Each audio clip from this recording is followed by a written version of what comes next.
ఇంకోటి last subject ఏం చెప్తామంటే ఈ మానవత్వం గురించి ఒకటి చెప్తాం. అంటే అది మీకు కొంచెం పెద్ద సబ్జెక్ట్ కానీ స్టిల్ మీకు నేర్చుకోవాల్సింది. మన దేశ జనాభా ఎంత అని అడుగుతాం. ఎంత మన దేశ జనాభా, ఇండియన్ పాపులేషన్ ఎంత? 127. 7 లేదు, 127, 122 అనుకుంటా.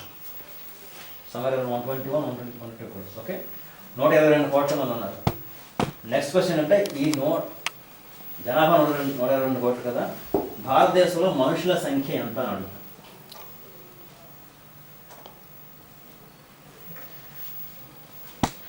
దీనికి ఎంత ఆన్సర్? పిచ్చి ప్రశ్న కాదు ఇది. మనుషుల సంఖ్య, మనుషులు అంటే 2 కాళ్ళు 2 చేతులు ఉండి జనాభా లెక్కల్లో టిక్ పెట్టించుకున్న వాళ్ళ సంఖ్య కాదు, మనుషుల సంఖ్య ఎంత అని అడుగుతాం. 122 కూడా జనాభా లెక్కల్లో బాడీస్ 122 బాడీస్ ఉన్నాయి. ఈ 122 crores ఆఫ్ బాడీస్లో ఎంతమంది మనుషులుగా బతుకుతున్నారని అడుగుతాం. 122 కోట్ల, 100 కోట్ల, 22 కోట్ల, 2 కోట్ల? ఎలా తెలుసు మనకి? అడిగినాం. Okay, then the next question is, next follow-up ఏంటి? మనిషి అంటే ఏంటి, ఎలా బ్రతకాలి, ఎలా బ్రతికితే మళ్ళీ మనిషి అంటారు కదా. అప్పుడే మనం లెక్క పెట్టగలం కదా అనుకుందాం. దానికి ఒక చిన్న కథ చెప్తాను. ఒక చిన్న పాప, 10 ఏళ్ళ పాప ఉంది. ఓకే, ఆ పాప వాళ్ళ నాన్న అన్నం తినిపిస్తున్నాడు. అన్నం తినడం మారం చేస్తున్నాడు చిన్నపిల్ల. వాళ్ళ నాన్న ఏమంటాడు, నీకేం కావాలి కొనిపిస్తాను, పుస్తకం కావాలా, పెన్ను కావాలా, సినిమా తీసుకుని ఇష్టం, అన్నం మాత్రం తినేయమని బతుకుంటాడు. వెంటనే అన్నం తినేస్తుంది. వాట్ నెక్స్ట్, నీకు ఏం కావాలో చెప్తాడు. పాప ఏమంటే, అర్జెంట్గా నన్ను బార్బర్ షాప్కి తీసుకెళ్ళంటాడు. బార్బర్ షాప్లో నీకేం పని అంటాడు.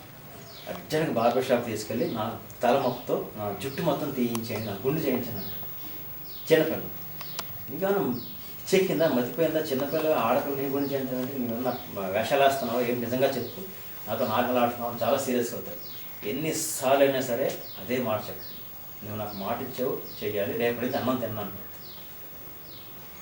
చేసేదేమలాగా వెళ్ళి అక్కడ షాప్ తీసుకెళ్ళి మొత్తం జుట్టు మొత్తం తీయించేస్తాడు. మన్నాడు ఇద్దరు స్కూల్కి వెళ్తారు, తండ్రి పోతాడు. ఆ పాప స్కూల్కి వెళ్ళి తీసుకొని లోపలికి వెళ్ళిపోతాడు. ఈయన ఒక కారులో ఒక తల్లి కొడుకు వస్తారు. వాడు కారు దిగుతారు. ఆ పిల్లాడికి కూడా, వాడికి కూడా జుట్టు ఉంటుంది, వాడికి గుండు ఉంటుంది. వాడు కూడా క్లాస్కి వెళ్ళిపోతాడు.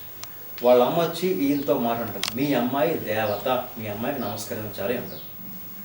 ఇంకా అర్థం కాదు, ఏంటి ఈవిడ ఎవరు అసలు, మా అమ్మాయిని ఎందుకు కొడుతుంది, అది ఏంటమ్మా కథ, మా అమ్మాయి కూడా నీకు ఏ విషయం తెలుసు అని అడుగుతారు. అది ఏమంటుందంటే, కొన్నాళ్ళ క్రితం మా అబ్బాయికి ఒక జబ్బు చేసినప్పుడు వ్యాధి సోకింది, ఆ ట్రీట్మెంట్లో భాగంగా జుట్టు మొత్తం తీయించేసాము. అప్పటి నుంచి కూడా ప్రతిరోజు కూడా క్లాస్లో వాడి ఫ్రెండ్స్ అందరూ కూడా వాడిని ప్రతిరోజు ఏడుస్తున్నారు, హేళన చేస్తున్నారు. ఇంటికి వచ్చి అన్నం తినకుండా 3-4 గంటలు నిద్రపోతున్నాడు. నిన్న సాయంత్రం మీ అమ్మాయి మా అబ్బాయి దగ్గరికి వచ్చి, రేపు ఉదయం నువ్వు క్లాస్కి ధైర్యంగా రా, నువ్వు వచ్చిన తర్వాత క్లాస్ రూమ్లో నిన్ను ఎవ్వరూ పట్టించుకోరు, ఓకే, నిన్ను చూసి ఎవరు నవ్వరు, ఎవరు హేళన చేయరు, నువ్వునో కూడా ఎవరో తెలియదు, ఆ రకంగా నేను చేస్తాను, నువ్వు ధైర్యంగా రా అని చెప్పింది. ఇవాళ చూస్తే మీ అమ్మాయి ఈ అవతారంతో వచ్చింది. క్లాస్ రూమ్లో ప్రతి ఒక్కరు కూడా మీ అమ్మాయిని చూస్తారు, మీ అమ్మాయిని చూసి నవ్వుతారు, మీ అమ్మాయిని హేళన చేస్తారు. మా అబ్బాయిని మాత్రం ఎవ్వరు పట్టించుకోరు, కావాలని మీ అమ్మాయి చేసింది, అందుకని మీ అమ్మాయి దేవత. అప్పుడు కానీ తండ్రికి అర్థం కాదు, ఎందుకన్నా పట్టుబడి చేయించింది. సో ఈ కథలో ఆవిడ 2 ప్రశ్నలు. ఆవిడ అన్నట్టు ఆ అమ్మాయి మనిషా దేవత? దేవత కాదు కదా. రెండోది, అమ్మ చేసింది ఎవరన్నారండి, ఎవరన్నారు మనిషి అని ఎవరన్నారు? మనందరం చేయగల మామూలు పన, చాలా గొప్ప పన? చాలా గొప్ప, మామూలు గొప్ప పని కాదు కదా, చాలా గొప్ప పని, రైట్? మనం చేయగలం అలాగా. ఇక్కడ అసలు సమస్య ఉంది. ఇక్కడ సమస్య ఏంటంటే, ఆ అమ్మాయి చేసింది చాలా సర్వసాధారణమైన మామూలు పని. ఒక మనిషి సాటి మనిషి గురించి ఎలా ఆలోచించాలో అలా ఆలోచించింది, ఏం చేయాలో చేసింది. అలా బ్రతికితేనే ఒక మనిషిగా బ్రతుకుతున్నట్టు లెక్క. మన దురదృష్టం ఏంటంటే, ఆ మనిషినానికి మనం దూరంగా పారిపోతున్నాం కాబట్టి ఇటువంటి కథలు విన్నప్పుడు, చదువుతున్నప్పుడు, చూస్తున్నప్పుడు చాలా గొప్పగా, కొత్తగా, ఎంతగా ఉంటాయి. మనిషితనం అంటే అదే. నాకు అలవాటు తప్పిపోయింది, ఇంతకుముందు అలాగే ఉండేవాళ్ళం. సో ఇలాగ మనుషులు ఆలోచించేవాళ్ళు 122 కోట్ల మందిలో ఎంతమంది ఉన్నారో తెలిస్తే మనం ఆ కౌంట్ తెలుసుకోవాలి. మీరు చెప్పండి, ఎంతమంది ఉండొచ్చు? నాకు తెలియదు కౌంట్. ఒక ఫ్యామిలీ ఉంది, అన్నదమ్ములు ఉన్నారు.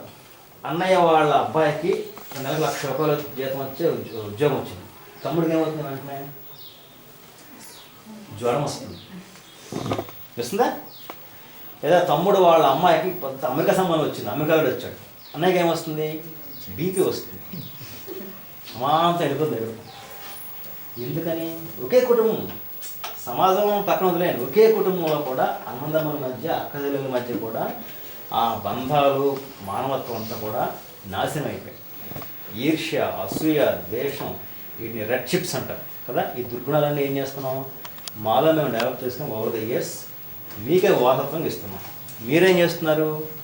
బాగానే ఉన్నాయని చెప్పి మీరు తీసుకుంటారు కదా. మేము ఇచ్చే ఆస్తులు, అంతస్తులతో పాటు అవి కూడా తీసుకుంటున్నాం. దానివల్ల ఏమవుతుంది? ఆ మనిషి తనకి దూరంగా పారిపోతున్నాం, దగ్గరగా రావాల్సిన అవసరం ఉంది. సో ఇటువంటి విషయాలు ఈ వయసులో, ఈ స్టేజ్లో మీరు తెలుసుకుంటే అట్లీస్ట్ ఒక అవగాహన ఉంటుంది కదా. వీటిని తీసుకోకూడదు, ఈ పెద్దవాళ్ళ దగ్గర నుంచి ఇటువంటి ఈ విషయాలు మనం తీసుకోకూడదు, రిజెక్ట్ చేయాలి. ఎందుకంటే కనీసం నేనైనా సరే నా జనరేషన్ నుంచి నేనైనా సరే ఒక మనిషిగా బ్రతకాలనే అవగాహన ఉంటుంది. అది కనుక మొదలైతే, అట్లీస్ట్ మీ జనరేషన్ మొదలైతే, కొన్నాళ్ళ తర్వాత ఈ 122 కోట్ల మందిలో ఆ మనుషుల సంఖ్య కూడా అక్కడ చేరుకునే అవకాశం ఉంటుంది. లేదంటే ఆ సంఖ్య అలాగా తగ్గిపోతుంది. Okay, interesting. ఎప్పుడు చెప్పరు కదా ఎవరు ఈ పాయింట్ని. అది సో అలాగా స్పందించే గుణం ఉండాలి. ఆఫ్టర్ అందరూ మనుషులే కదా, మనుషులుగా పుడుతున్నాం కానీ మనుషులుగా బ్రతకలేకపోతాం, జీవించలేకపోతాం. మన ఇంటి పక్కన చర్చ్ ఒకటి ఉంది. చర్చిలో December 31 మిడ్నైట్ కదా, నైట్ కదా, 1 గంట వరకు ఏవో ప్రార్థనలు అవి చేస్తారు. నేను కూడా సభ కూర్చున్నా, చూద్దాం ఏమంటానని. అంతా కూడా రకరకాల సాక్ష్యాలు చెప్తున్నారు. ఈ సంవత్సరం నాకు దేవుడు అది ఇచ్చాడు, ఇది ఇచ్చాడు అని. దేవునికి సాక్షి చెప్పడం అంటే దేవుడికి థ్యాంక్స్ గివింగ్ అనమాట. థ్యాంక్స్ చెప్పడం దేవుడికి. రకరకాల వచ్చింది, నాకు ఈ బాధలు వచ్చి, ఆ బాధలు వచ్చి, నాకు కష్టం పెరిగింది అని థ్యాంక్స్ చెప్తున్నాను. నేను వెళ్ళి లేచాడు, నేను కూడా సాక్ష్యం చెప్తాను. వాళ్ళందరూ ఆశ్చర్యపోయావు, ఈ గుడికెళ్ళు, చర్చికెళ్ళు, వీరి సాక్ష్యం చెప్పడం ఏంటని చెప్పి నేను వెళ్ళాను. నేను కూడా సాక్ష్యం చెప్తాను, నేను కూడా దేవుడికి థ్యాంక్స్ చెప్పుకోవాలనుకుంటున్నాను అని చెప్పి ఒక కథ చెప్పాను. కథ ఏంటంటే, 2 అన్నదమ్ములు ఉంటారు. చాలా వేగంగా వెళ్తున్నారు. ఎక్కడికి? గుడికి వెళ్తున్నారు. ఆ గుడి తరపు 10 నిమిషాల్లో మూసేస్తారు.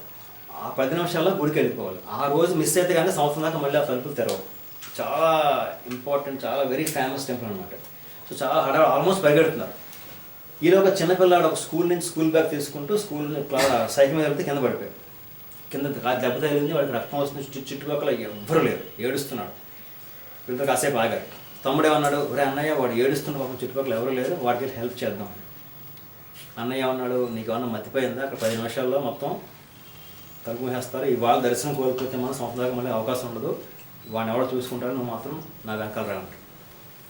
తమ్ముడు ఏమంటాడు? అది కరెక్ట్ కాదు, ఓ పని చేద్దాం, నువ్వు గుడికి వెళ్ళు, నేను వాడి దగ్గరికి వెళ్తానని చెప్పి అన్నయ్య గుడికి పంపించేసి వాడి దగ్గరికి వెళ్ళి వాడి దెబ్బకి మందు రాసి వాడిని కొంత ఓదార్చి వాడి ఇంటికి వెళ్ళి సాయనం వస్తారు. ఆ సాయంత్రం ఇద్దరు కూడా ఇంట్లో కలుసుకుంటారు.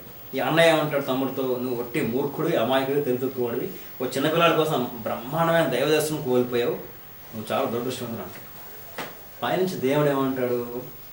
దురదృష్టవంతుడు, మూర్ఖుడు, తెలుతక్కువాడు నీ తమ్ముడు కాదు, నువ్వే. ఎందుకంటే నువ్వు హడావుడిగా పరిగెత్తుకుంటూ గుడికి వెళ్ళినప్పుడు ఆ టైంలో నేను గుడిలో లేను. ఎక్కడున్నాను? ఏడుస్తూ కూర్చున్న చిన్నపిల్లవాడు ప్రక్కనే ఉన్నాను, వాడి కోసం ఎవరు సాయం చేస్తారో చూద్దామని. సో నా దర్శనం నీ తమ్ముడికి అయిందిరా, నీకు కాదు.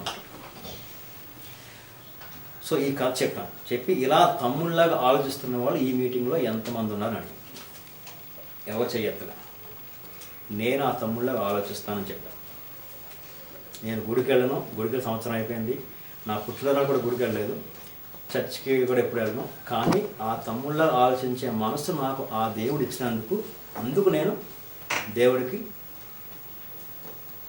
సాక్ష్యం, థ్యాంక్స్ చెప్పుకుంటానని చెప్పాను. సో మీరు మనం బైబిల్ చదువుతాం, ప్రతిరోజు చర్చికి వెళ్ళిపోతాం, లేదా గుడికి వెళ్ళిపోతాం, పురాణాలు చదివేస్తాం, బైబిల్ చదివేస్తాం. ఇంట్లో బైబిల్ రామాయణాలు ఉంటాయి, గోడల మీద రకరకాల రాతలు ఉంటాయి. అదే బైబిల్, అదే రాతలు, అదే రామాయణం లోపల ఎందుకు ఉండవు? ఉండాలి కదా. లోపల ఉంటేనే కదా మన మాట దేవుడు అనేది. మరి లోపల ఒకటి పెట్టుకొని మీరు బయటికి దేవుడికి ఏమాత్రం తెలియదా? దేవుడు ఏమన్నా మనిషా? ఆయన ఏమన్నా ఫూలా అని తెలుసు కదా. మరి ఎందుకు అనవసరంగా మీరు పరిగెడతారు? ఇలా మనిషిలాగా ఆలోచించండి. ఆ సాక్ష్యం చెప్పిన ఆవిడలోనే ఒక ఆవిడ వచ్చి కంప్లైంట్ చేసింది, నా వెనకాల చాలామంది రకరకాల మాట్లాడుకుంటున్నారు, నాకు చాలా బాధ కలుగుతున్నాయి. వాళ్ళు కూడా అక్కడే ఉన్నారు, వాళ్ళు బైబిల్ చదువుతారు, వాళ్ళు సైకిల్ వస్తాయి, చర్చకు వస్తారు. మరి ఏం చేస్తున్నాం మనం? ఈ ప్రార్థనలు ఎందుకు? మనుషులుగా పుట్టాం, మనుషులుగా ప్రతి సరిపోతుంది కదా. సో ఈ కథ చెప్పి వాళ్ళకి చెప్పాను అనమాట. సో ఇలాగా ఒక రకమైన ఐ ఓపెనర్ లాగా, అంటే మనం ఏదో బ్రతికేస్తున్నాం, జనాల్లో వెళ్ళిపోతున్నాం కాకుండా నిజంగా ఎలా బ్రతుకుతున్నాం, ఒక మనిషిలో బ్రతుకుతున్నాం లేదా, మన వల్ల 10 మంది స్ఫూర్తి కలుగుతుందా లేదా అనేది ఎప్పటికప్పుడు మనం ఎవాల్యుయేట్ చేసుకుంటుంటే మనం కరెక్ట్ రూట్లో వెళ్ళే అవకాశం ఉంది. ఏదో అందరిలో కలిసి పరిగెడుతుంటే మనం ఎటు వెళ్తున్నామో తెలియదు, ఏం చేస్తున్నామో తెలియదు, ఎంత సంపాదిస్తున్నామో తెలియదు, ఆ సంపాదన ఎందుకో కూడా తెలియదు. ఓకే, సో ఇటువంటి విషయాలు, ఇటువంటి కథలు మీలాంటి పిల్లలకు చెప్తూ ఉంటే అట్లీస్ట్ మీకు అవగాహన ఉంటుంది. వాట్ ఈజ్ లైఫ్, క్యాంపస్లో ఏం నేర్చుకుంటున్నారు, క్యాంపస్ బయట తర్వాత ఎలా ఉంటుంది అనేది మీకు అవగాహన రప్పించడం కోసం ఇటువంటి సెషన్స్ను కండక్ట్ చేస్తుంటాం. ఓకే, సో ఇటువంటివి ఉంటాయి. ఇంచుమించు ఒక 2 hours సెషన్ ఉంటుంది, కొన్ని వీడియోస్ అవి ఉంటాయి, మీ ఇంటరాక్షన్ ఉంటుంది. సో మనకు చాలా టైం తక్కువ ఉంది కాబట్టి నేను just giving you overview అనమాట. Okay, so that is very much. చాలా సీరియస్ చూస్తున్నారు అందరూ. ఇంట్రెస్టింగ్గా, బోరింగ్గా, టైర్డా? ఇంట్రెస్టింగ్. సో అదనమాట.